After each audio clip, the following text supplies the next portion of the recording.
Boa noite para todo mundo. Para quem não me conhece, meu nome é Arthur, sou um dos médicos da emergência do Santa Helena. A gente vai falar um pouquinho.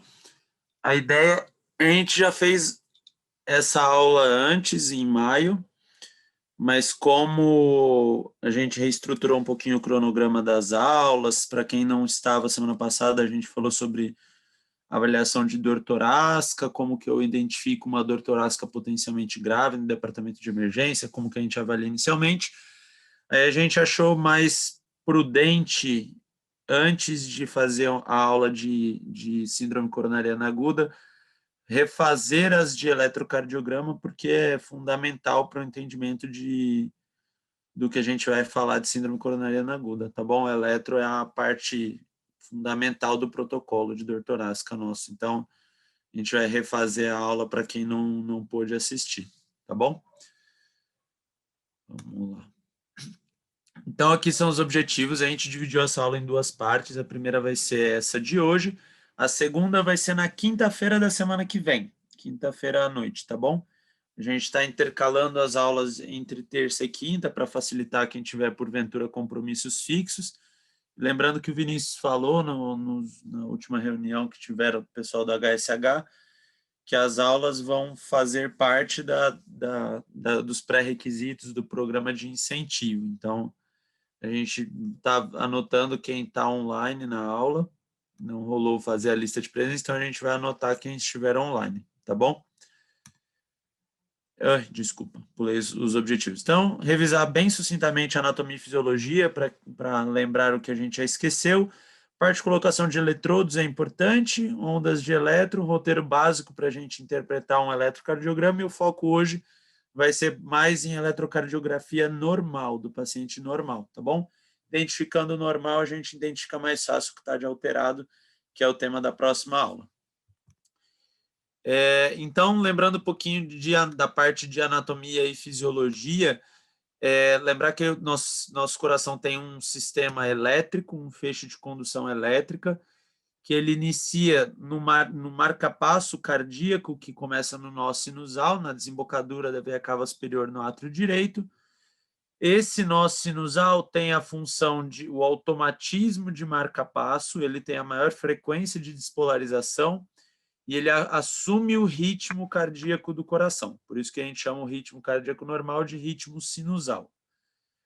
O nó sinusal, então, ele tem tanto um feixe interatrial, que vai despolarizar o compartimento atrial como um todo, os dois átrios, como feixes atrioventriculares, que vão, ou internodais, que vão levar essa despolarização do nó sinusal para o nosso próximo nó, que é o nó atrioventricular, tá bom? Lembrando um pouquinho da função do nó atrioventricular, eu tenho dois compartimentos, o compartimento atrial e o ventricular. Se eu contraio os dois simultaneamente, eu não tenho um enchimento ventricular adequado. Por conta disso, eu tenho que ter uma contração atrial e um relaxamento ventricular intercalado com o inverso. Então, quem faz essa função?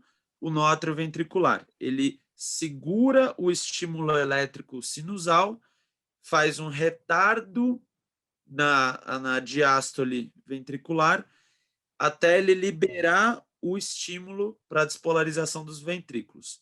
Depois disso, a gente tem, depois que o nó atrioventricular libera esse estímulo, a gente segue para o feixe de His, ramo direito e ramo esquerdo, que a gente vai falar um pouquinho dele mais para frente quando a gente falar de bloqueios, e os fascículos, as fibras de Purkinje, que vão despolarizar as paredes livres dos ventrículos, tá bom? Essa é a nossa célula em potencial de repouso. Lembrar que a célula cardíaca normal, ela é polarizada, ela tem uma membrana que tem um extracelular mais positivo do que o intracelular. Esse é o potencial de repouso, e a despolarização nada mais é do que a inversão desse potencial. Vão entrar cargas positivas e a gente vai inverter a polarização da membrana, e isso dá o estímulo elétrico, tá bom? Não vou ficar falando sobre fases de despolarização exatamente, essa parte mais de fisiologia celular, mas lembrar que a gente tem uma despolarização mais rápida pelo influxo de sódio predominantemente, isso no miócito, no cardíaco. A gente tem um início de uma repolarização, mas a parte importante é que a gente tem um platô nesse potencial de ação. Esse platô é predominantemente pelo contrafluxo entre cálcio e potássio, e esse platô ele permite que a gente tenha um período de estabilidade elétrica, para eu garantir que eu vou ter um melhor acoplamento atrioventricular das contratilidades, tá bom? Para eu não repolarizar imediatamente quando eu despolarizo, tá bom? Eu tenho um tempo de despolarização para ter a contração mecânica. Esse que a gente viu foi o miócito, a célula muscular. A célula de marcapasso dos nós sinoatrial e do nó atrioventricular, ela tem um outro potencial de marcapasso, de despolarização. Tem um potencial de repouso, que se vocês repararem, essa fase 4 não é estável, não é isoelétrico como aqui, porque ele tem o que a gente chama de despolarização lenta, que é justamente o potencial de marca-passo. Por uma série de correntes elétricas, essa célula tem um potencial de repouso progressivo, que vai aumentando progressivamente, até ele atingir um limiar de despolarização e ter a despolarização propriamente dita, tá bom? O potencial de ação. A célula, ela tem algumas propriedades básicas, fisiológicas básicas. Então, toda célula do sistema de condução cardíaco, ela tem um automatismo, que a gente chama de cronotropismo. Então, ela tem ela forma os próprios estímulos de forma automática. Condutividade, né? Ela conduz o estímulo elétrico. Ela é excitável por uma série de estímulos, não só elétricos, mas também bioquímicos, tá bom? Por isso que a gente precisa alterações de eletrólitos, alterações de pH, isso tudo influencia na contratilidade cardíaca. Contratilidade propriamente dita, que é o nosso inotropismo cardíaco, ou seja, a força de contratilidade propriamente dita, e o que eu tinha falado da inibição automática por superestimulação, ou seja, para o sistema elétrico do coração, quem grita mais alto sobrepõe-se aos outros. Mais alto, no caso, mais rápido. Então, o nosso sinusal, a frequência de despolarização normal dele, automática, é de 60 a 100 batimentos por minuto, que é maior do que o nó atrioventricular, de 40 a 100, que é maior do que os ventrículos. Então, como o nó sinoatrial ele despolariza mais, ele superestimula os outros e acaba inibindo os outros. Quando eu tiro o meu nó sinusal da jogada, outros sistemas de marca-passo podem assumir. Por exemplo, o que a gente chama de ritmo idiojuncional, que é o ritmo do nó atrioventricular, tá bom? Da parte de vetores é mais fácil, eu acredito que todo mundo já esteja habituado. A gente interpreta a corrente elétrica como um vetor, uma seta, que tem um sentido rumo à carga positiva. Então, eu tenho uma despolarização e essa carga positiva na ponta do vetor ela é interpretada como uma onda positiva, por convenção. Então, a minha corrente elétrica está no sentido do vetor. Se eu estou olhando dessa topografia, eu vou ter uma onda positiva. Se eu estiver olhando daqui de trás, eu vou ver uma onda negativa. Isso é importante quando a gente falar de derivações do elétron, tá? Por exemplo, meu nó sinusal, a despolarização atrial, ela vai do nó sinoatrial até o nó atrioventricular. Eu tenho um eixo de despolarização do átrio direito, nesse sentido, e uma despolarização interatrial nesse sentido. O vetor resultante vai nesse sentido aqui, mais ou menos apontando para a região do quadril esquerdo, tá bom? Mais ou menos 45 graus. O eixo do vetor de despolarização atrial. Ou seja, eu vou olhar a despolarização atrial. Se eu olho daqui de baixo, eu vou ver a despolarização atrial positiva. Se eu olhar daqui de cima, eu vou ver ela negativa. É só pensar no vetor, tá bom? Então, o vetor sempre aponta para o lado das cargas positivas. O vetor de repolarização, ele é inverso, tá bom? Isso é importante para a gente ver a questão da onda T. A onda T sempre acompanha o sentido do QRS, na maioria das derivações em elétrons normais, tá bom? Isso porque a última área que despolariza no meu coração é a primeira área a se repolarizar. Isso por conta de uma peculiaridade da fisiologia cardíaca. Então, o sentido da onda T acompanha o QRS em via de regra. Aqui são os vetores da despolarização ventricular. Como eu tenho muita massa muscular a ser despolarizada, eu tenho alguns componentes vetoriais. Eu tenho um componente da despolarização dos septos, uma da despolarização da parede livre e uma da parte mais superior do coração, tá bom? Desses 3 vetores, eu vou ter um vetor resultante que, como vocês conseguem ver aqui na figura, vai apontar para a esquerda, para baixo e para trás. Lembrar que o vetor de despolarização ele é tridimensional, tá bom? Todo mundo está familiarizado com as ondas do elétron, lembrando que a onda P vai mostrar a minha despolarização do átrio, então a ativação elétrica atrial. Depois eu vou ter um segmento isoelétrico, que é o segmento PR. O que está acontecendo aqui? 2 coisas. Da parte elétrica, meu estímulo está no nó atrioventricular. Ele está seguro lá no nó atrioventricular, está sendo está tendo o atraso da condução por conta daquilo que eu tinha explicado. Da parte mecânica, eu vou estar tendo a contração do átrio. Lembrar que eu primeiro despolarizo e depois eu tenho atividade mecânica, tá bom? Não é instant, claro que é questão de milissegundos, mas é depois da despolarização atrial. Então, onda P, despolarização do átrio, segmento PR vai ver a minha condução atrioventricular e a contração atrial na parte mecânica. Depois eu tenho meu complexo QRS, que vai ser a despolarização do ventrículo.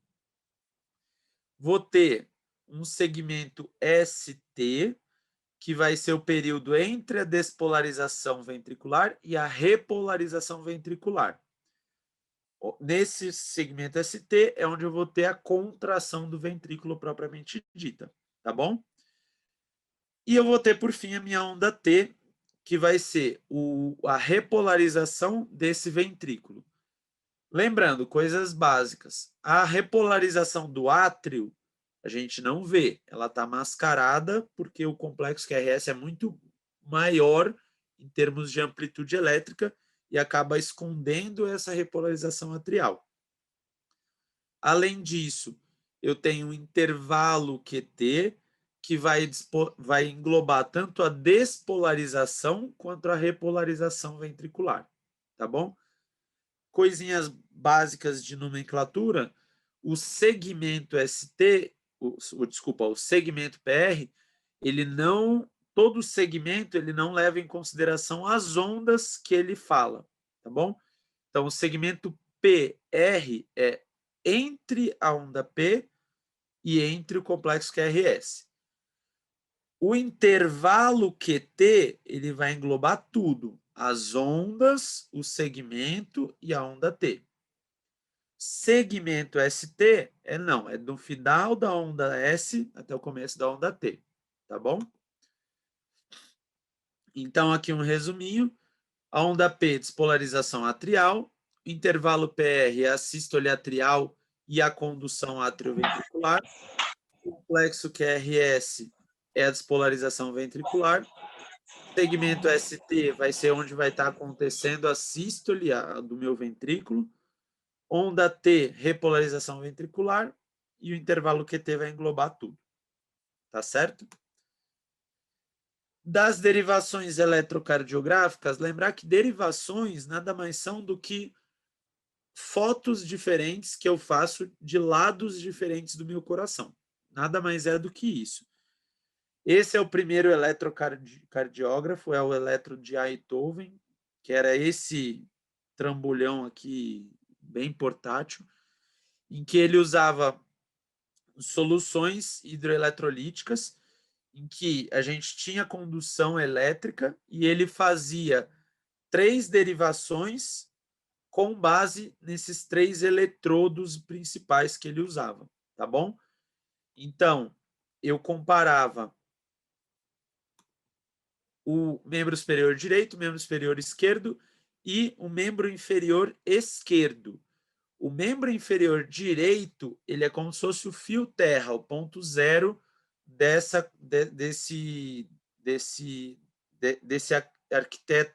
arquitetura que ele fez da parte elétrica.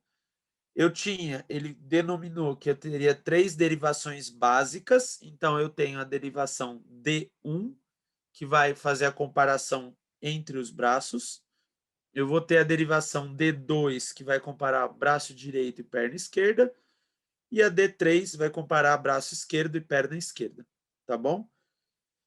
Transpondo esses 3 vetores que estão apontando para as cargas positivas, como a gente falou da parte vetorial, eu transponho esses vértices para o centro do coração, tá bom? E eu tenho que D1 vem para cá, D3 é esse vetor aqui, e D2 é esse vetor aqui, tá bom? A gente vai ver a importância disso daqui a pouquinho. Então, eu teria essas três derivações clássicas de Einthoven, e dessas derivações, ele derivou outras 3 derivações. Como que ele fez isso?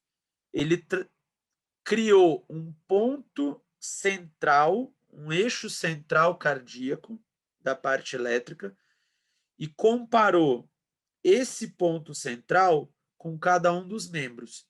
Então, a VR faz o comparativo elétrico do ponto central com o braço direito, AV right, AVL left, braço esquerdo, e AVF foot vai comparar com a perna esquerda, tá bom? Da mesma forma, eu transponho esses vetores para o centro do coração e eu vou ter a famosa rosa dos ventos das derivações. Isso é importante para a gente calcular o eixo cardíaco do nosso corpo, tá bom? Então, eu vou ter D2, AVF e D3, AVR aqui, AVL aqui e D1 aqui, tá bom? Então, se eu tenho um eixo cardíaco que ele aponta nessa direção, a minha despolarização segue nessa direção, o que eu observo? Ora, se eu tenho um vetor D2 que está apontando nesse sentido, esse meu eixo cardíaco vai estar positivo em D2. Se eu olhar ele de uma outra derivação que está oposta, por exemplo, a AVR, eu tendo a ver esse eixo como uma onda negativa, tá bom? E é justamente o que eu vejo no eletrocardiograma. Eu olho o meu complexo QRS, que tem esse eixo de normalidade, e eu vejo que em D2, em AVF, esse complexo QRS está positivo, e se eu olhar derivações que estão aqui na parte de cima, que olham a parte de trás desse vetor, por exemplo, o AVR, eu vejo um eixo completamente negativo, tá bom? Então, lembrem disso. As derivações, elas nada mais são do que câmeras. Elas vão fotografar o meu coração de pontos diferentes do meu corpo, tá bom? E aqui a parte de normalidade do eixo cardíaco. Eu tenho um eixo cardíaco que ele vai de menos 30 a mais 90. Além disso, para a esquerda, desvio do eixo para a esquerda. Além disso, para a direita, desvio do eixo para a direita. Tá bom? Vários fatores podem causar desvio do eixo. e é uma coisa que é fácil e rápido de a gente ver, tá? Posicionamento correto de eletrodos acaba sendo uma das coisas que a gente mais vê errado na prática. E dá para identificar no eletro, se você souber o que você está procurando. Os eletrodos têm essa disposição, tá bom? A gente tem os eletrodos pré-cordiais e os eletrodos dos membros. Os eletrodos dos membros é fácil, é braço direito, braço esquerdo, perna direita, perna esquerda, não tem muito mistério. Os eletrodos pré-cordiais, não. Eu tenho 2 eletrodos que ficam na linha intermamilar, tá bom? No quarto espaço intercostal, que é V1 e V2. Um vai ficar para external direito, outro para external esquerdo, tá bom? Eu vou descer posteriormente e vou colocar primeiro V4 no espaço intercostal inferior. Eu estou no quarto espaço intercostal, mais ou menos na linha intermamilar, desço para o quinto espaço intercostal. Na linha hemiclavicular, eu vou por V4, linha axilar anterior, eu vou por V5, linha axilar média, V6, tá bom? E V3. V3 é o mais fácil de todos.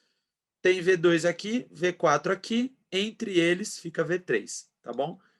Então, é função nossa como médicos garantir que esse posicionamento esteja correto. Por quê?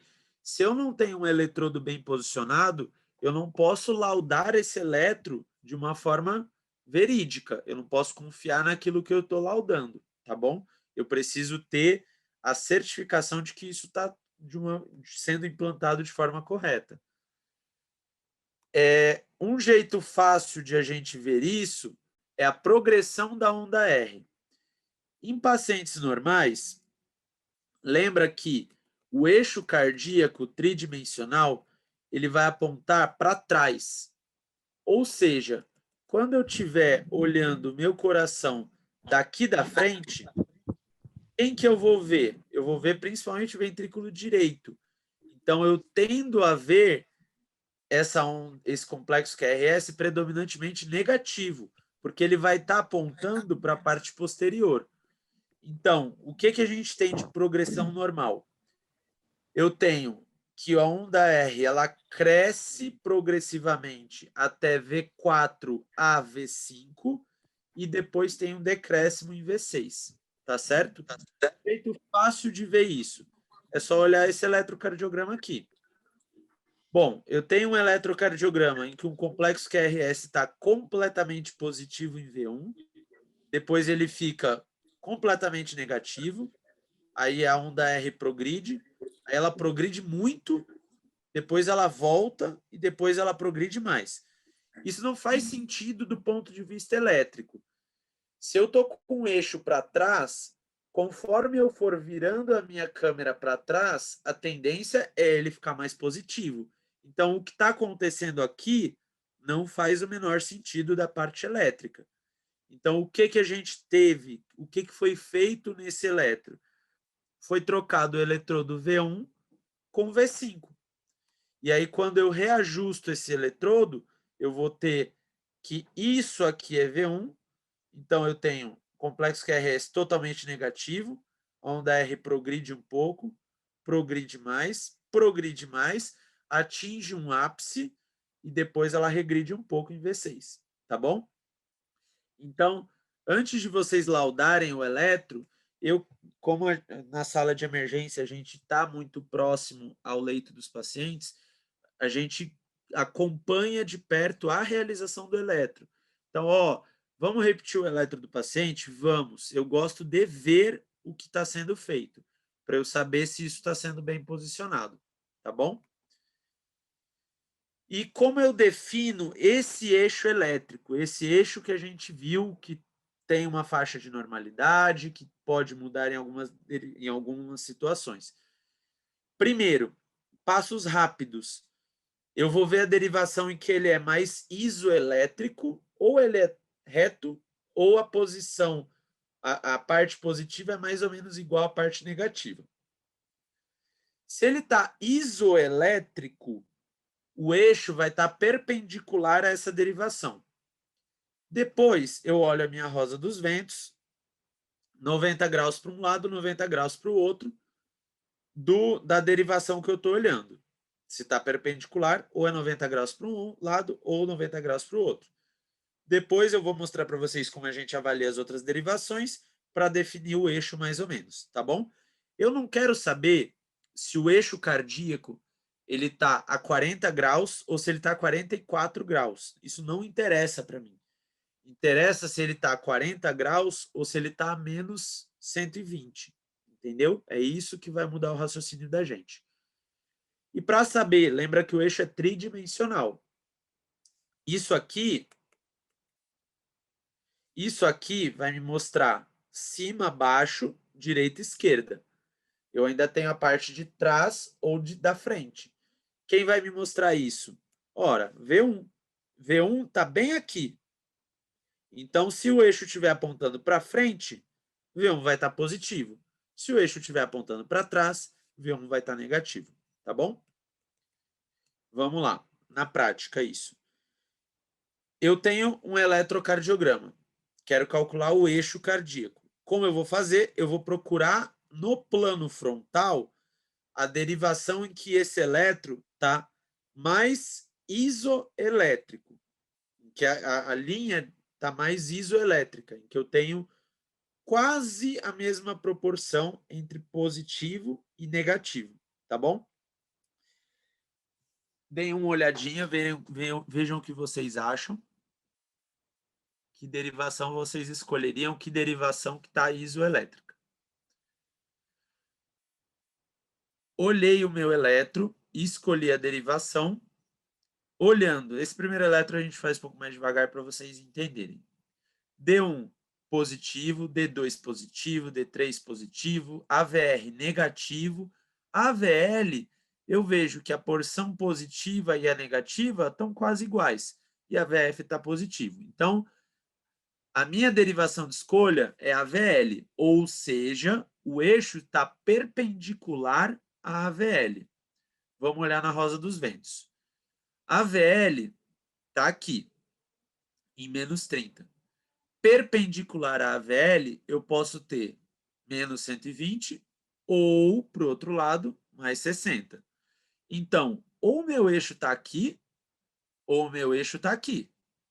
Como que eu vou definir para qual dos lados? Ora, se o meu eixo estiver apontando para lá, para cima, no sentido ali mais ou menos de AVR, o meu complexo QRS vai estar positivo em AVR, porque o meu eixo vai estar no mesmo sentido de AVR. Se ele estiver para baixo, quem que vai enxergar esse eixo? A própria derivação D2. Então, como que eu vou fazer? Eu olho AVR e olho D2. D2 positivo, AVR negativo. Ou seja, o meu eixo está mais ou menos nesse sentido. Ah, pode estar, em vez de mais 60, pode estar mais 45, mais 50? Pode, mas isso não vai mudar o meu raciocínio. O que me importa é saber que esse eixo está normal, tá bom? Outro exemplo um pouquinho mais rápido. Pego o meu elétron. Vamos ver o plano frontal. Qual derivação que está mais isoelétrica? Aqui é fácil. AVL. AVL de novo, mesma coisa do anterior. Ou esse. Vamos olhar as derivações. D2 positivo, AVR negativo, mesmo eixo do outro elétron. Tá bom? O último exemplo. Vou olhar minhas derivações do plano frontal. Tenho que D1 está mais negativo do que positivo. D2 positivo completamente, D3 positivo, AVL negativo, AVF positivo. AVR está o mais parecido. Até poderia dar um pouquinho de dúvida em D1, mas D1 está bem mais negativo do que AVR, tá bom? Então eu vou escolher AVR. AVR está onde? Aqui. Quais são as minhas derivações perpendiculares? Aqui no sentido de AVL ou, para o outro lado, D3. Vamos olhar as duas. AVL está negativo, D3 está positivo, ou seja, meu eixo está nesse sentido. Isso é um eixo alterado, ou desculpa, alterado. Tem um desvio do eixo para a direita porque eu passei de mais 90, tá bom? Esse é um exemplo de eixo elétrico alterado para vocês. Então, um jeito fácil é eu traçar quadrantes. Então, isso é um jeito mais rápido de vocês olharem, que é olhar para D1, que está aqui, e AVF, que está aqui. Se tiver positivo nos dois, quer dizer que o eixo está positivo no sentido de D1 e positivo no sentido de AVF. Então, ele estará nesse quadrante aqui. Depois, para isso, eu só olho D3 e olho AVL, tá bom? E assim por diante. Eu vou olhar D1, vou olhar AVF, e aí eu olho as derivações a seguir. Se for os quadrantes, desculpa, se for esse quadrante e esse, os quadrantes de 0 a 90 e o quadrante de menos 90 a 180, eu vou olhar D3 e vou olhar AVL. Se for os outros quadrantes, olho D2 e olho AVR, tá bom? É uma regra prática, mas não fiquem decorando, porque acaba confundindo.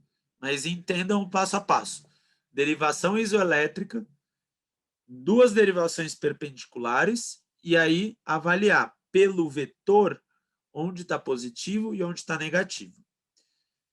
E aí o nosso roteiro, que é a parte mais importante da aula inicial, que é como eu interpreto o eletro. Para quem está começando, pessoal que não está muito habituado a interpretar eletrocardiograma, eu sugiro fortemente que vocês sigam esse roteiro.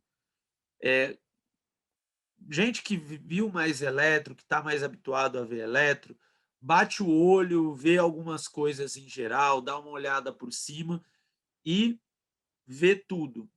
Para quem está começando, é muito comum a gente deixar passar coisas. Então, sigam um roteiro que vocês não vão deixar passar nada, vocês vão olhar tudo, tá bom? Então, primeiro passo, identificação do paciente, isso é claro, né? Nome, idade, sexo, peso, altura é importante.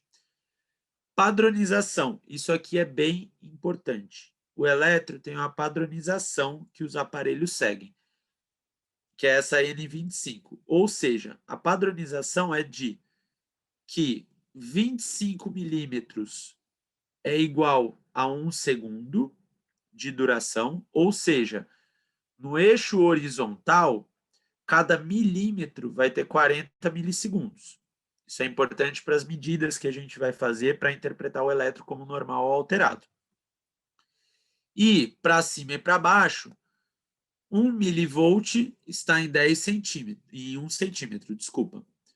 Ou seja, eu vou ter 10 milímetros numa carga de 1 milivolt, tá? Como que eu vejo isso fácil, rápido? Alguns eletros, a maioria deles está escrito, então eu tenho aqui, ó, 25 milímetros por segundo, e N, que é a padronização de amplitude normal. Outro jeito de eu olhar isso é ver esse final da onda da folha de eletro, em que eu vou ter a voltagem dele. Essa voltagem normal de 1 milivolt por centímetro, eu tenho que ter nesse retângulo 10 quadradinhos, que são 10 milímetros, que é 1 centímetro, tá bom? Um jeito é contar, outro jeito é só olhar o eletro, tá? Por que isso é importante? Se eu tenho um eletro que está a 25 milímetros por segundo e eu mudo ele para 50 milímetros por segundo, o que isso quer dizer? Eu estou registrando as coisas numa velocidade maior do que elas realmente são. Ou seja, eu vou ter um eletro mais bradicárdico. Então, esses dois eletros são do mesmo paciente, do mesmo momento, tá bom? Mas, como eu mudei o ajuste da padronização, eu tenho um eletro completamente diferente, tá bom? Aqui, eu bato o olho nesse eletro, vejo o eletro, cara, uma bradicardia. Nossa, paciente tem uma bradicardia, preciso investigar, tudo mais. Mas não, a única coisa que está errada é a minha padronização, tá bom? Da mesma forma, esse mesmo eletro, se eu mudo a velocidade dele para menos, eu vou ter esse eletro aqui, que está numa velocidade de 10 milímetros por segundo. Então, vejam, a diferença de um eletro para o outro, só porque eu não respeitei a padronização, tá bom? São coisas bestas, são coisas simples e fáceis de ver, que vocês precisam se acostumar a olhar, tá bom? Porque aí vocês pegam um eletro desse, nossa, é um ataque cardíaco, eu levo o paciente para emergência, não sei o quê, e é só a padronização que está errada, tá bom?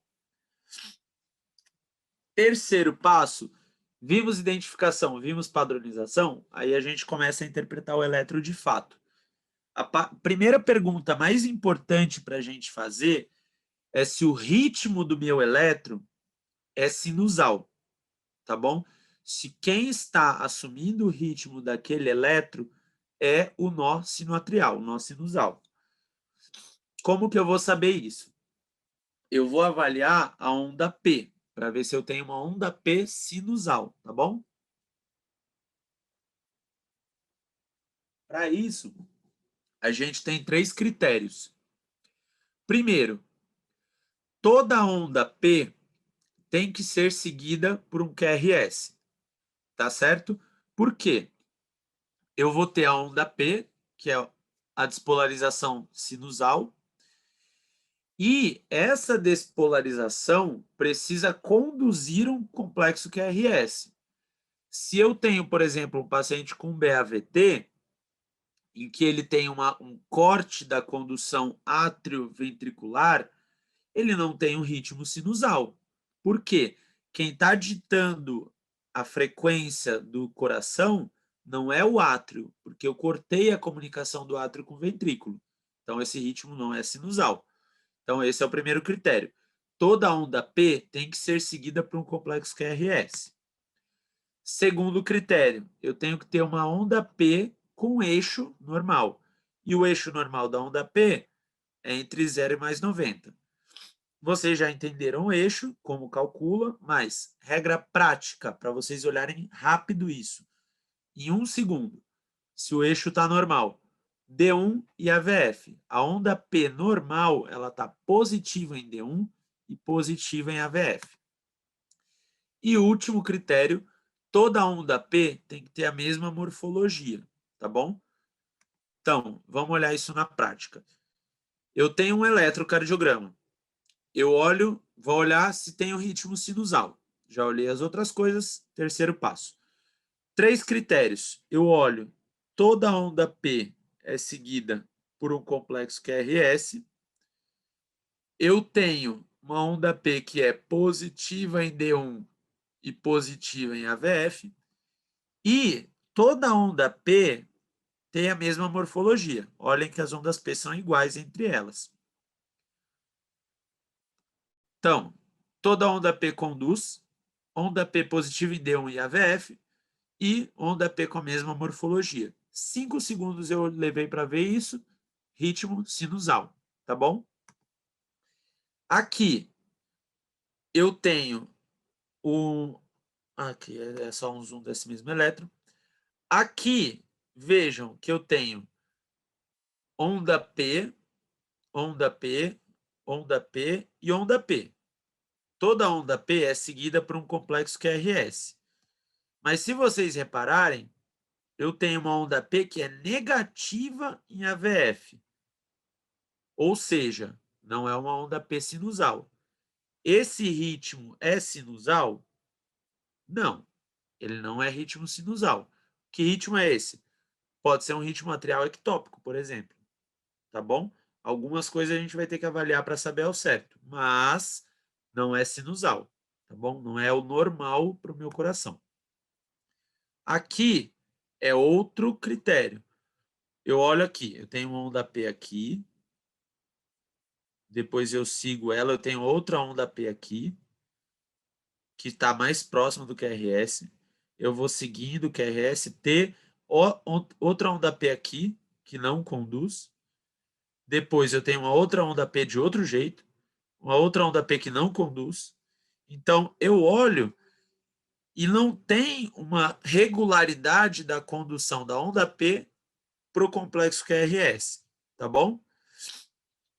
Ou seja, esse ritmo é sinusal? Não, tá bom? Porque eu não tenho que cada onda P é seguida por um complexo QRS.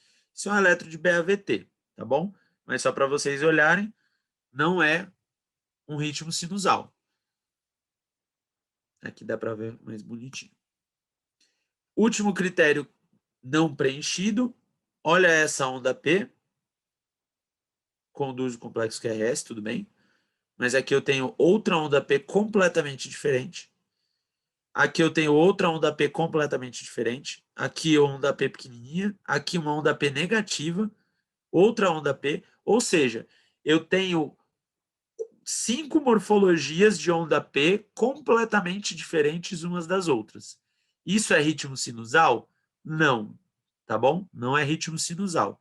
Esse eletro é de uma taquicardia atrial multifocal, que a gente vai falar na aula que vem de eletro alterado, tá bom? Mas só para vocês verem, morfologias diferentes de onda P não é um ritmo sinusal, tá bom? Então, recapitulando os critérios, toda onda P é seguida por complexo QRS, onda P positiva em D1 e positiva em AVF, e onda P sempre da mesma morfologia, tá bom? Alguém tem alguma dúvida dessa parte de ritmo sinusal? Essa é uma das partes mais importantes, assim, para entender.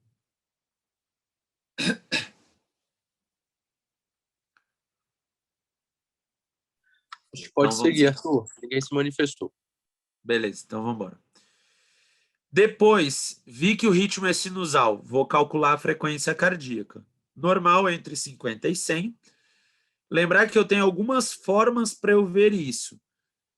Todo mundo lembra da faculdade, eu posso ou dividir a minha frequência, dividir 1.500 pelos quadradinhos pequenos entre um complexo QRS e o outro.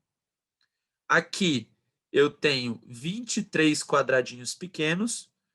Eu vou dividir 1.500 por 23 e isso vai me dar a minha frequência cardíaca, tá bom? Alternativamente, eu posso pegar 300 e dividir pelo número de quadrados grandes, que vão ser 5 quadradinhos, tá bom? Para fins matemáticos, dá na mesma coisa. Então, eu tenho 300 que eu vou dividir por 1, 2, 3, 4 quadrados grandes. 300 dividido por 4, 75. Então, a frequência cardíaca vai ser mais ou menos 75. Qual que é o problema? Isso funciona muito bem para ritmo regular, RR regular. Quando eu tenho um ritmo irregular, por exemplo, aqui que eu tenho um ritmo de FA, se eu for fazer o RR entre esse batimento e esse, vai dar uma coisa.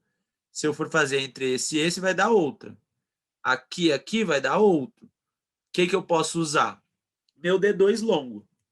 D2 longo, para quem não sabe, é esse traçado final do eletro, em que ele vai traçar uma derivação só, na maioria das vezes a gente usa D2, e ele vai rodar essa derivação por 10 segundos. É por isso que a gente chama de longo, tá bom?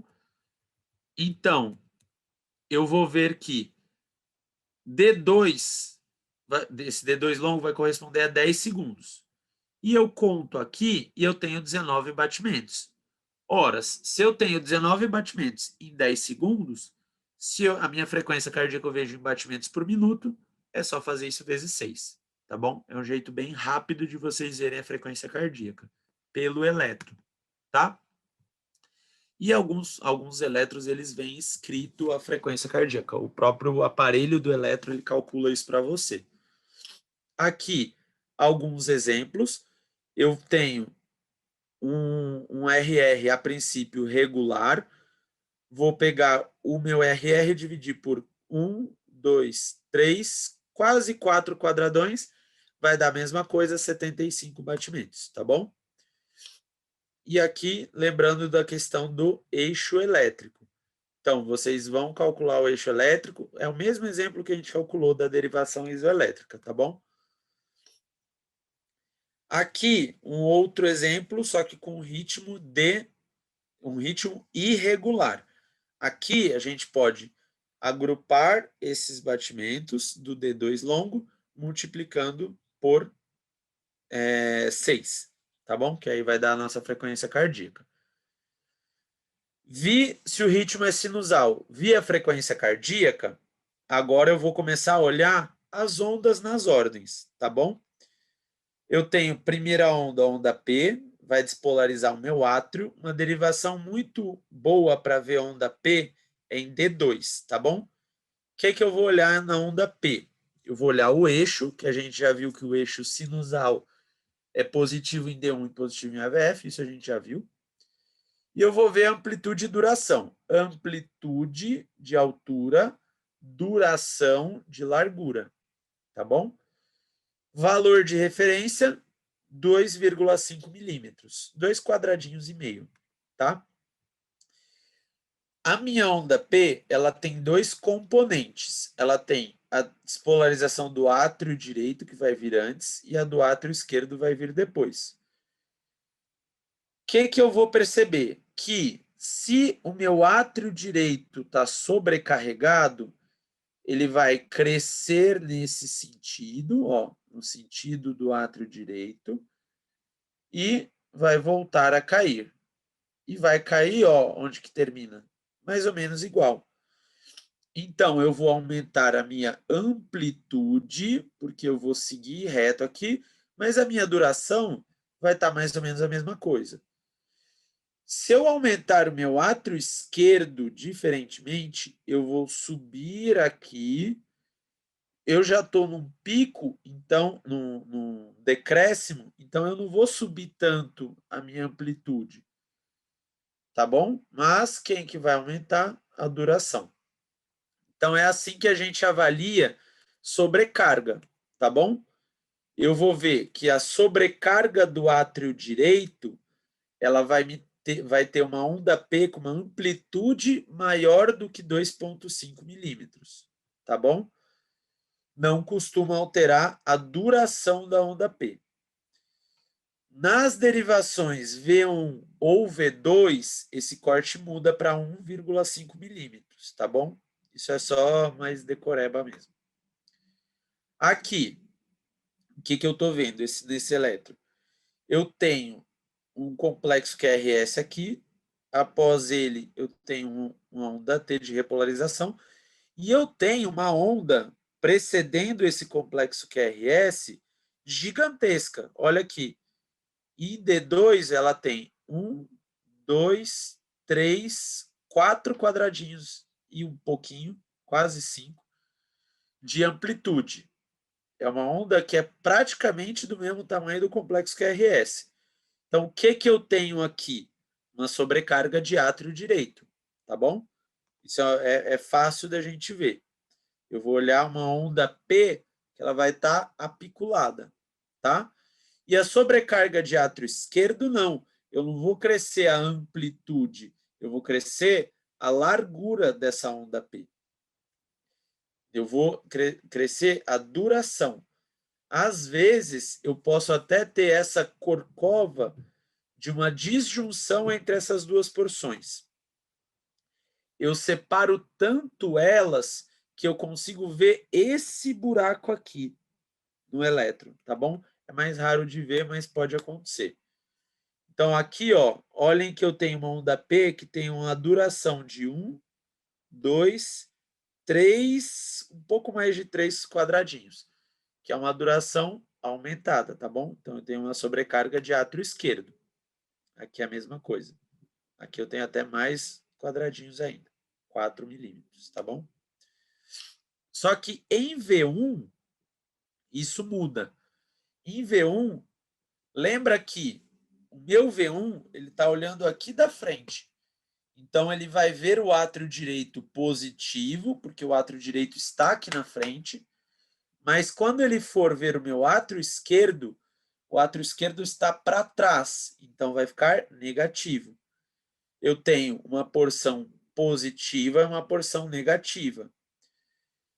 Quando eu tiver essa porção negativa com uma área muito grande, eu tenho o que a gente chama de índice de Morris, tá bom? Que é uma área maior do que um quadradinho. Vejam aqui que se eu traçar a porção negativa da minha onda P em V1, eu tenho que ela tem meio quadradinho daqui, meio quadradinho daqui, meio quadradinho daqui e meio quadradinho daqui.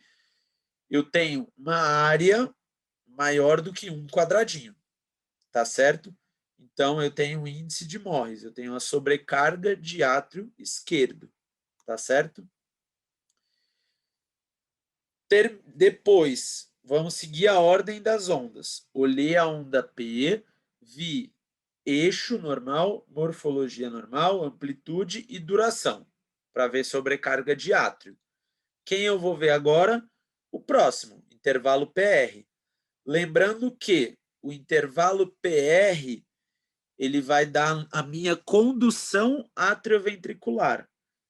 Ou seja, o meu nó atrioventricular recebeu o estímulo do nó sinusal, ele segura esse estímulo e depois de um tempo ele deixa esse estímulo passar.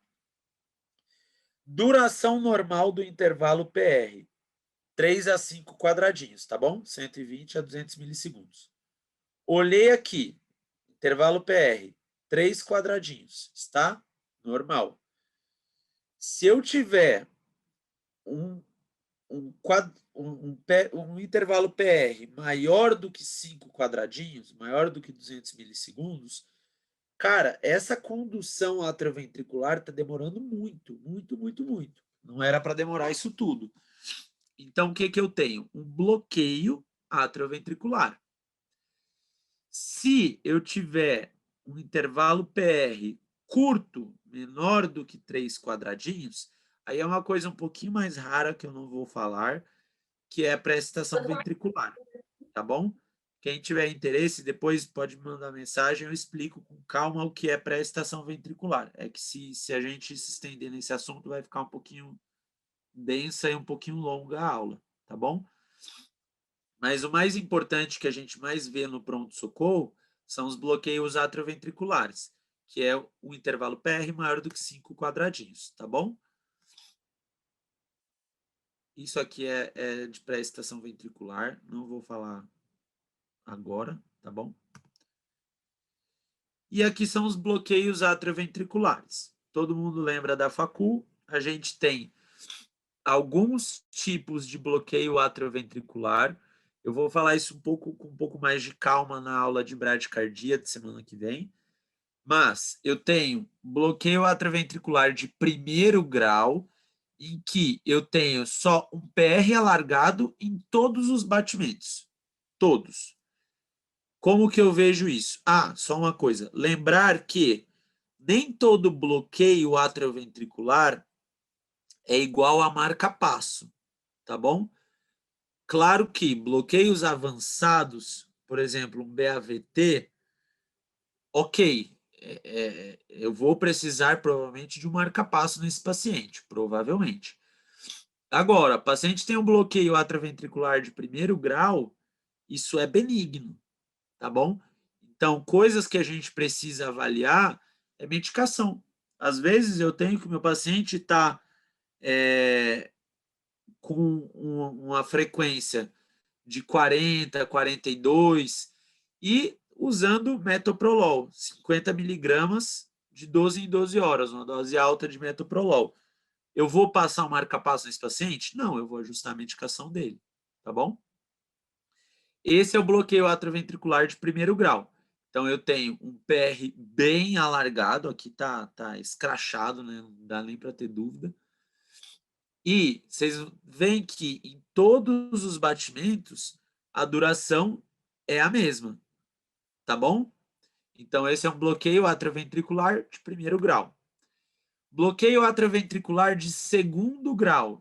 Eu tenho dois tipos, MOBITS 1 e MOBITS 2, tá certo? O MOBITS 1, o que é o MOBITS 1?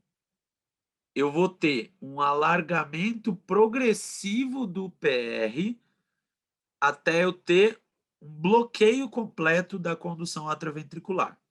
Olhando para ficar fácil de entender. Olhem que o PR aqui tem 1, 2, 3, 4, 5 quadradinhos e pouquinho. Próximo batimento, ele tem 1, 2, 3, 4, 5, 6, 7 e um pouquinho. Próximo batimento, 1, 2, 3, 4, 5, 6, 7, 8, 9, quase 10. Então, eu estou alargando o meu PR até que essa onda P nem conduz mais, tá bom? O intervalo PR ficou tão alargado que ele cortou a condução atrioventricular. Então, PR vai alargando e bloqueia, é um bloqueio atrioventricular de segundo grau, MOBITS 1. Do contrário, se eu tiver o PR fixo, ele não alarga, mas eu bloqueio do nada essa onda P, aí eu tenho bloqueio atrioventricular de segundo grau, MOBITS 2. Vejam aqui. Aqui eu tenho PR, ó. 1, 2, 3, 4, 5, 5 e pouquinho de PR. Depois, aqui o próximo. 1, 2, 3, 4, 5 e um pouquinho de PR. Ok. Próximo, mesma coisa. No batimento subsequente, bloqueou súbito, não alargou o PR. Então, isso é o MOBITS 2, tá bom? Bloqueia subitamente. O bloqueio 2 para 1, que a gente chama de BAV 2 para 1, o que significa? Para cada duas ondas P's, uma conduz, tá bom? Ou seja, tem onda P que não conduz, onda P conduz, onda P não conduz, onda P conduz, onda P não conduz e assim por diante, tá bom? Então tem um BAV 2 para 1. Eu posso ter um BAV 2 para 1, posso ter um BAV 3 para 1, posso ter um BAV 4 para 1. Isso depende do grau de bloqueio desse nó atrioventricular, tá bom? E por fim, não esse, e por fim, um BAVT. O BAVT, ele é a dissociação atrioventricular total, total. O que eu tenho? O meu átrio está despolarizando numa frequência, o meu ventrículo está despolarizando em outra frequência e eles não estão se conversando, tá bom? Não tem nenhuma comunicação do átrio com o ventrículo. Jeito fácil da gente ver isso, com a caneta, tá bom?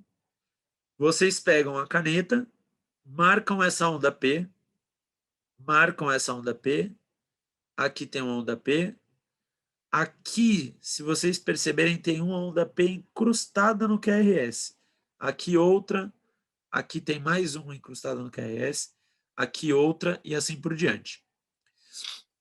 E vocês marcam o complexo QRS. Marquei aqui, marquei aqui, marquei aqui, marquei aqui. Se vocês repararem, a distância entre os QRS, a distância RR, está regular. É a mesma. A distância de uma onda P para outra, ó, que a gente chama de distância PP, é a mesma.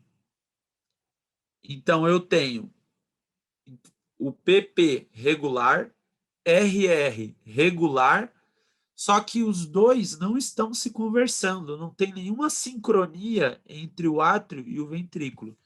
Assim vocês diagnosticam BAVT, tá bom? Então, eu tenho uma regularidade do ritmo atrial, uma regularidade do ritmo ventricular e eu não tenho comunicação entre essas duas coisas, tá certo? Aqui, só o que eu acabei de falar com vocês. Eu tenho uma onda P, ó, distância entre elas, normal. Regular, aliás, desculpa. Distância entre os complexos QRS, regular. Mas as duas coisas não se conversam, tá bom? Então, eu tenho um BAVT. Próximo passo. Complexo QRS. Despolarização do ventrículo. Eu vou avaliar 5 coisas no complexo QRS. O eixo, a gente já viu. Amplitude, para eu ver sobrecarga principalmente. Duração, a progressão da onda R, que a gente já viu lá quando a gente falou dos eletrodos, e as ondas anormais.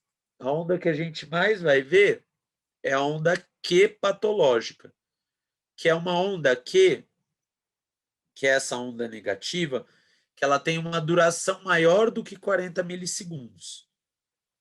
Outra coisa é que ela tem uma duração, uma amplitude, desculpa, pelo menos 1/3 do QRS, do total, tá bom? Como que a gente vê isso na prática? Vamos por partes. Eixo a gente já viu. Sobrecarga. O que é a sobrecarga? O meu ventrículo ele está sendo sobrecarregado de alguma forma, em termos de pressão, em termos de trabalho. O que isso vai gerar nele? Uma sobrecarga de voltagem. Ele vai precisar fazer uma despolarização mais intensa para dar conta daquilo. Eu tenho uma série de critérios para diagnosticar sobrecarga de ventrículo direito. Eu deixei de ventrículo esquerdo, desculpa. Eu deixei alguns dos mais comuns aqui. O critério de Sokolov, a gente vê o R de V5 ou V6 e soma com S de V1. Isso tem que dar maior do que 35. Aqui, ó, eu tenho 5, 10, 15, quase 20, 19. Mais 5, 10, 15, 20, 30, 40, 44, mais ou menos. Então, 19 mais 44, muito maior do que 30.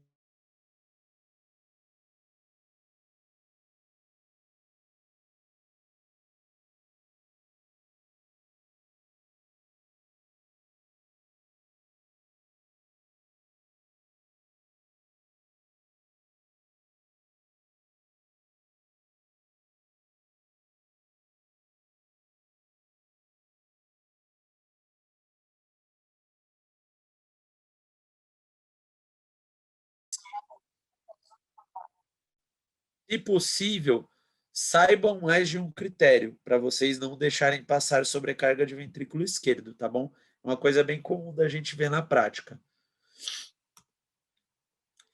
E a gente tem esse critério de pontos de von Hilt que não é muito prático no dia a dia, assim. É uma série de critérios que a gente avalia, cada critério tem uma pontuação determinada, mas eu não vou focar muito no caso, porque foge um pouquinho do escopo da aula, é coisa mais para detalhismo mesmo, tá bom? Só vou chamar a atenção de uma coisa, que é essa alteração de strain, tá bom? Que a gente chama.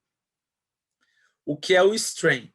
A gente vê que eu tenho uma sobrecarga provável aqui, eu tenho uma onda R quase 25 milímetros de R em V6, provavelmente vai dar uma sobrecarga, e eu tenho aqui uma inversão de onda T, uma inversão assimétrica. Vejam, tem uma assimetria entre os dois lados. Isso aqui é um strain de ventrículo esquerdo. Isso é sobrecarga, isso não é inversão de onda, não é infarto, não é nada.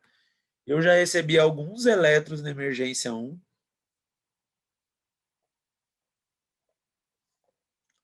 De paciente na porta que vinha por coisas inespecíficas. Ah, vou pedir um eletro. E vinha com essa inversão de onda T. E aí falar, você acha que eu abro o protocolo de dor torácica e tudo mais? Isso aqui não é isquêmico, isso aqui é sobrecarga, tá bom? Então, saibam reconhecer a diferença. Falando de amplitude, a gente falou de sobrecarga, amplitude para mais, e tem a baixa voltagem. Os critérios estão aqui, é meio intuitivo, né? É baixa voltagem, o QRS está bem pequenininho, em todas as derivações, tá bom? Bloqueio de ramo. Eu deixei de olhar a amplitude e eu vou olhar a duração. O bloqueio de ramo é um atraso da condução por um dos ramos dos meus ventrículos, ou ramo direito ou ramo esquerdo. Eu não vou entrar em muito detalhe de morfologia de BRE, morfologia de BRD, formato RS/R', formato de torre, essas coisas eu não vou entrar muito em detalhe, é coisa mais para quem está habituado. Vou regra prática para vocês olharem e falarem, ó, tem bloqueio de ramo, é bloqueio de ramo direito, é bloqueio de ramo esquerdo, para pronto-socorro.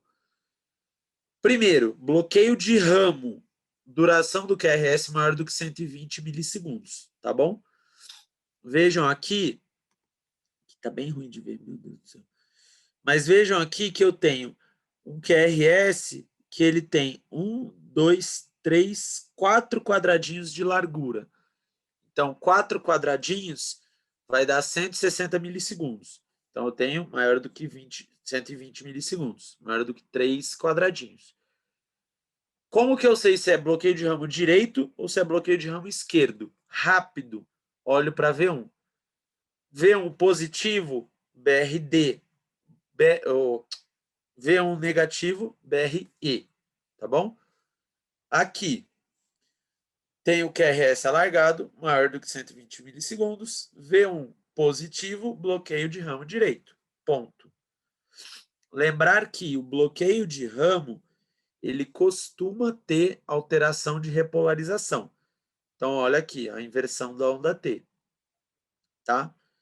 Isso daqui é do bloqueio de ramo. De novo, isso não é isquêmico, isso não é nada. Tá? Aqui, outra coisa. Tem uma largura de 1, 2, 3, um pouquinho mais de 3 quadradinhos. V1 tá negativo. Então, tem um bloqueio de ramo esquerdo. Tá certo? É fácil de ver.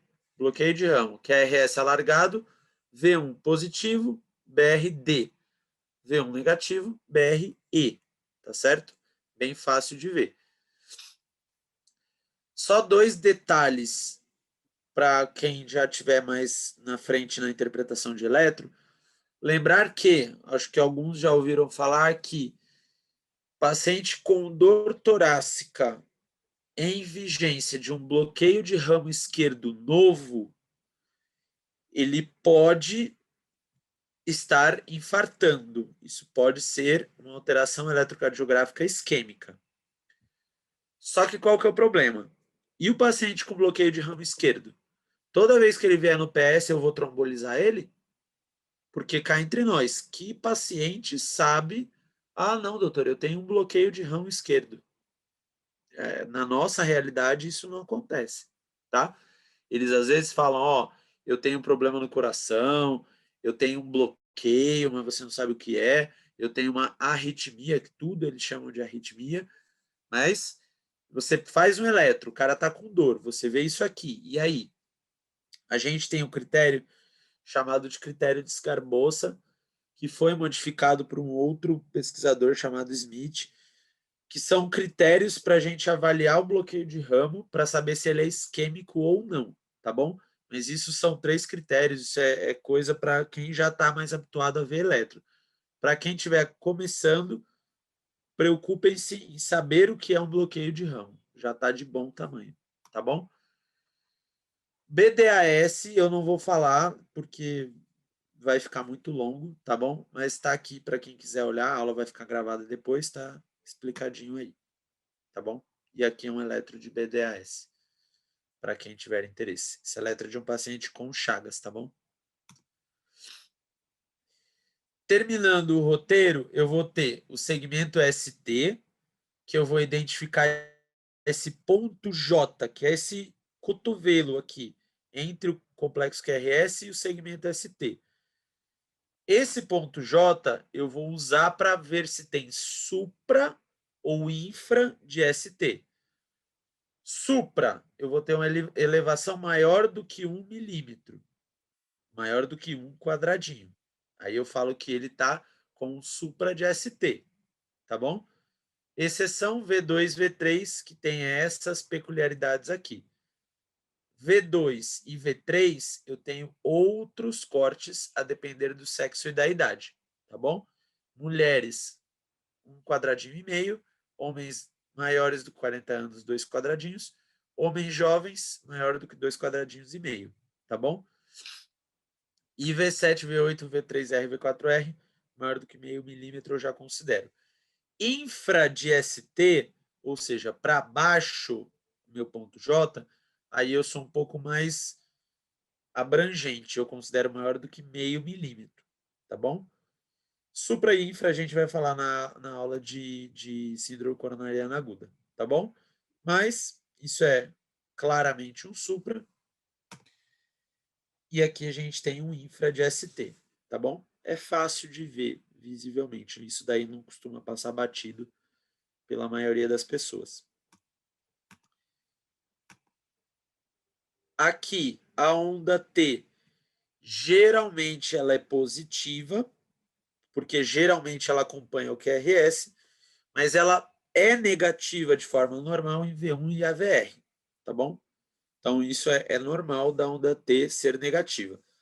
Se baseiem sempre no QRS. Ela geralmente vai seguir o QRS, tá bom? Ela pode estar alterada em uma série de distúrbios. Isquemia inverte onda T, uso de digitálico inverte onda T, hipercalemia pode apicular essa minha onda T. Distúrbios de despolarização, a gente já viu que BRE dá aquela inversão de onda T. Sobrecarga de VE por conta do strain da inversão de onda T e assim por diante. Aqui eu tenho uma onda T invertida, mas assimétrica. Isso é uma onda T invertida, mas benigna. Isso daqui é de um bloqueio de ramo, tá bom? É diferente disso daqui, que eu tenho uma inversão simétrica da onda T. Isso tem mais cara de ser isquêmico, tá bom? Vai ser mais cara de infarto, tá bom? Inversão isquêmica, geralmente a onda T fica simétrica. O normal dela não é ser simétrica. Vejam que ela sobe mais rápido e desce um pouquinho mais lento. Aqui, ó, ela desce com uma inclinação e sobe com outra, tá bom? Outra coisa que a gente vê mais frequentemente no pronto-socorro é hipercalemia. Então, o paciente está com hipercalemia, gente, vocês pegaram um paciente na porta, poltrona, emergência, seja onde for, com hipercalemia é igual a eletro, tá bom? Tem que rodar eletro desses pacientes, é obrigatório. Por quê? Se eu olho esse apiculamento da onda T, uma onda T grande, com metade do tamanho do QRS, apiculada, simétrica, eu me preocupo com isso aqui, tá bom? Com essa hipercalemia. Aqui um exemplo de apiculamento de onda T, isso é visível, né? Acho que não dá dúvida para ninguém. A onda T aqui está praticamente do mesmo tamanho do QRS. E ela está simétrica. Se vocês olharem, ela tem uma simetria importante, tá bom? Então, lembrar, apiculamento de onda T e inversão de onda T tem várias causas. Vocês precisam avaliar as causas possíveis dentro da realidade daquele paciente, tá bom? E o intervalo QT é a última parte que vai englobar a despolarização e a repolarização. Muita associação com distúrbio hidroeletrolítico, hipocalemia, calcemia e magnesemia, eles aumentam o QT, dão um QT longo, e várias medicações. Deixa eu ver se eu pus uma lista. Isso é tudo que pode alterar o QT. É muita coisa, é muita coisa. mas principalmente distúrbio hidroeletrolítico e medicação, tá bom? Como eu vou avaliar o meu QT? Uma regra fácil e prática é vocês olharem o ponto médio do intervalo RR, dá mais ou menos aqui. Se a onda T estiver encostando nesse ponto médio, esse QT provavelmente está longo. E aí eu vou calcular o QT propriamente dito. Como eu calculo o QT? Eu vou calcular o QT que eu medi em milímetros, em milissegundos, desculpa. E eu vou dividir isso pela raiz quadrada de RR. Isso vocês fazem no calculadora do celular. O Whitebook tem isso, o MD Calc tem isso. Não façam isso de cabeça, até porque eu nem sei fazer essa conta de raiz quadrada aqui. Tá bom? Os cortes são por sexo. Homens maior do que 450 milissegundos, crianças maior que 460, mulheres maior que 470. Tá bom? E por que é importante eu calcular o QT? Porque QT longo predispõe a uma arritmia importante chamada torsade de Pointes, que é um ataque cardíaco ventricular polimórfica, tá bom? Tem um tratamento específico, a gente vai falar na aula de taquiarritmias, mas a importância da gente prestar atenção no QT dos nossos pacientes, tá bom? E por fim, só curiosidade para quem nunca viu, a gente falou sobre esse eletro na aula de dor torácica, tá bom? No caso sobre TEP, que é esse eletro do S1Q3T3. Tem esse nome, o epônimo é sinal de McGinn-White. Que eu vou ter uma onda S, ou seja, negativa em D1, S1. Eu vou ter uma primeira onda negativa Q em D3, S1, Q3. E eu vou ter uma onda T invertida em D3, T3, tá bom? S1Q3T3 um achado que ele mostra sobrecarga de ventrículo direito, sobrecarga de câmaras direitas. Onde a gente pode ver isso? Um dos exemplos é o TEP, tá bom? Então é um sinal bem específico para TEP, embora não seja tão sensível. É a minoria dos pacientes com TEP que tem isso aqui, tá bom? Resumindo tudo que a gente falou, roteiro para interpretar o elétron, roteiro que vocês vão seguir, vocês não vão errar nunca, vocês não vão esquecer nunca de etapas, tá bom? Identificação, padronização, ritmo sinusal. Lembrar, vou olhar a onda P. Morfologia constante, tem o QRS que segue, positivo em D1, positivo em AVF. Frequência cardíaca, vou calcular. Onda P, eu vou avaliar principalmente a duração até 2,5 e a amplitude até 2,5.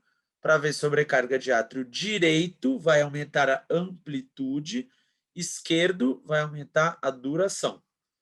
Vou ver o meu intervalo PR, normal é de 3 a 5 quadradinhos, maior do que 5 quadradinhos, vou pensar em bloqueio atrioventricular.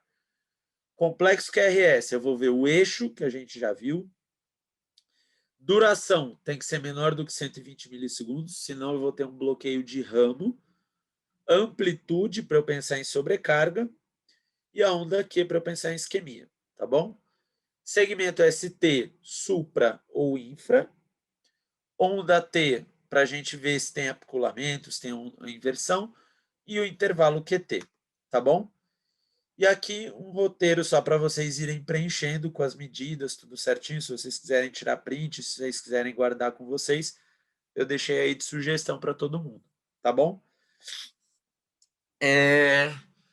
Gente, eu sei que é uma aula corrida, uma aula rápida mesmo, é para ser rápida, porque não é um curso de eletrocardiograma. Quem já fez curso de eletro sabe que dura 5 aulas, 6 aulas, uma semana de aula.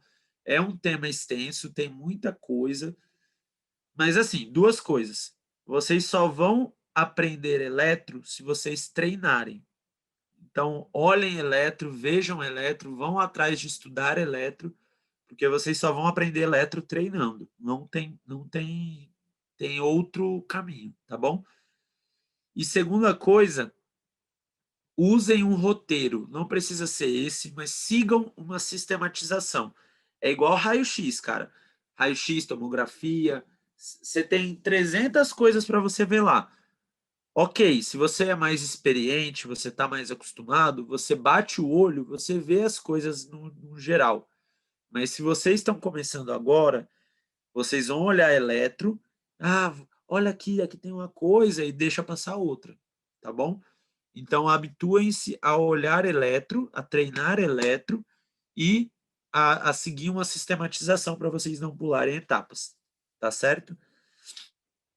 Para quem for do HSH, se vocês tiverem alguma dúvida em algum momento sobre um eletro, putz, não sei, não estou entendendo, nossa, um eletro confuso, tem umas coisas que eu não estou entendendo o que é, não sei o que fazer com esse eletro, a gente está sempre na emergência, sempre tem alguém de plantão nas emergências que pode ajudar vocês.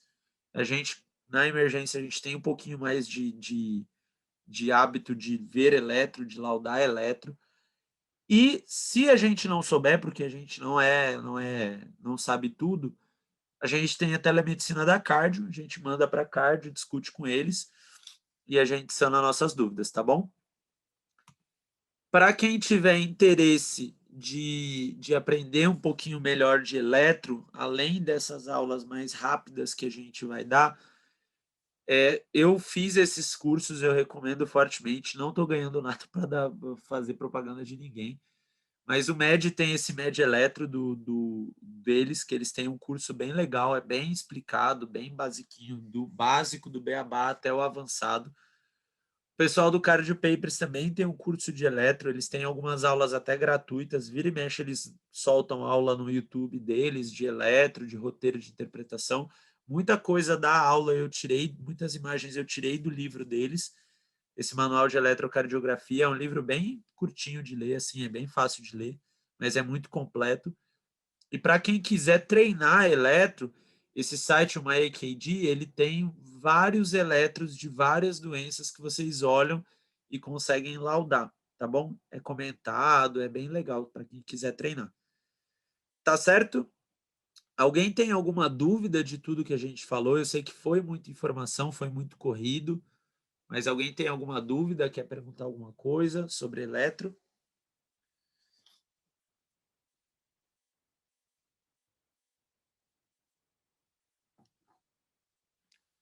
Não? Acho que é isso, Arthurzito. A Aline está falando aqui que não tem nenhuma dúvida, aprendeu tudo. Maravilha. Arthur, eu fiquei com uma dúvida. Bom que o plantão tá tranquilo, então. Graças a Deus. Arthur, Fala, Renanzito. Para procurar aquele ali na sala da bloqueio emergência 1, 2 tá? para 1 que tu falou aquela hora, ele era, eu não entendi dentro de qual bloqueio que ele estava entrando, se era dentro do bloqueio de segundo grau, dentro do MOBITS lá, eu não entendi, porque eu vi que tem o MOBITS 1 e o 2 no segundo grau, mas aquele bloqueio 2 para 1 eu não entendi onde que ele entrou. O bloqueio 2 para 1, Renanzito, ele fisiopatologicamente, ele é um bloqueio de segundo grau, MOBITS 2, porque eu tenho bloqueios aleatórios, eu não tenho aquele alargamento do PR que eu tenho no MOBITS 1. Então, ele é um tipo de bloqueio de segundo grau MOBITS 2. Fisiopatologicamente, ele seria um BAV de segundo grau MOBITS 2. Mas a gente não classifica dessa forma. Na prática, a gente fala realmente BAV 2 para 1. Não tem um. A gente não fala, é um BAV de segundo grau MOBITS 2, 2 para 1. Não, a gente só fala, é um BAV 2 para 1, porque é um tipo muito específico de bloqueio atrioventricular. Mas a fisiopatologia da doença é um MOBITS 2, tá bom? Porque eu tenho Perfeito. um bloqueio aleatório, eu não tenho o alargamento do PR. Tá, ok, valeu. Mais alguma dúvida, alguém?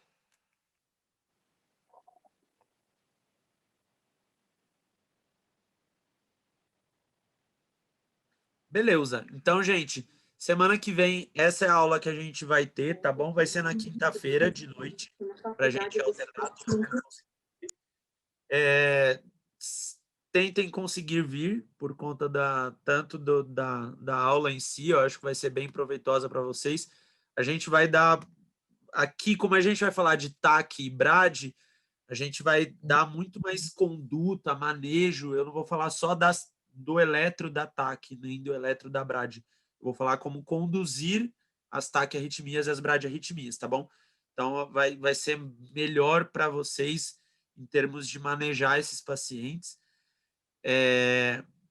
A gente vai falar tanto da parte de eletro quanto da parte de conduta. E na próxima semana, sem ser a próxima, a seguinte, nosso coordenador, Pablo Menelli, vai fazer uma aula de síndrome coronariana aguda. Que aí a gente vai falar dos eletros isquêmicos, das alterações de eletro e do manejo, como a gente maneja infarto, como a gente maneja infarto com supra, síndrome coronariana aguda sem supra, angina instável, tudo isso, como a gente conduz esses pacientes, como a gente maneja esses pacientes e o tratamento que a gente direciona para eles, tá bom? Então não percam, são 2 aulas muito importantes, dois temas muito frequentes da gente ver no pronto-socorro, que eu acho que vai ser bastante proveitoso para vocês, tá bom?